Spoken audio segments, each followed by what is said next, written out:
संशयाला कुठे असं आहे की त्या संशयाला जागाच कुठे नाहीये.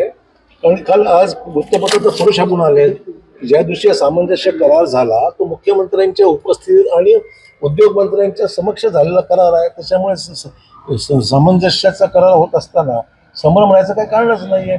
आणि त्याच्या सामंजस्याची पूर्ण माहिती मार्केटमध्ये आहे.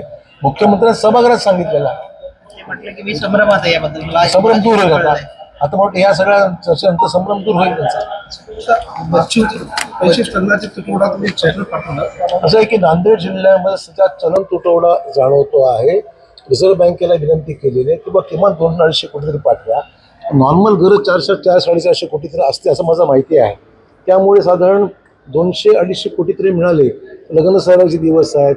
परत आपल्याला आता पीक पाण्याची गरज पडणार आहे. पुढे पीक पाणी याची खरीपाची तयारी करावी लागणार आहे. तर पैसे लागतील ना आपल्याला. बच्चू कडूंचा प्रवेश झालाय आनंदाची गोष्ट.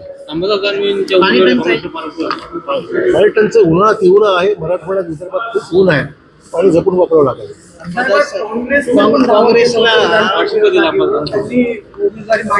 काँग्रेस दावा करत होता. काँग्रेसने आता सवय झाली आहे दावा करायचा ना मागे घ्यायचं. पाणी टंचाईच्या अनुषंगाने काही उपाययोजना होत आहेत का? कारण पालकमंत्री आहे चर्चा करतो मी त्यांच्याशी.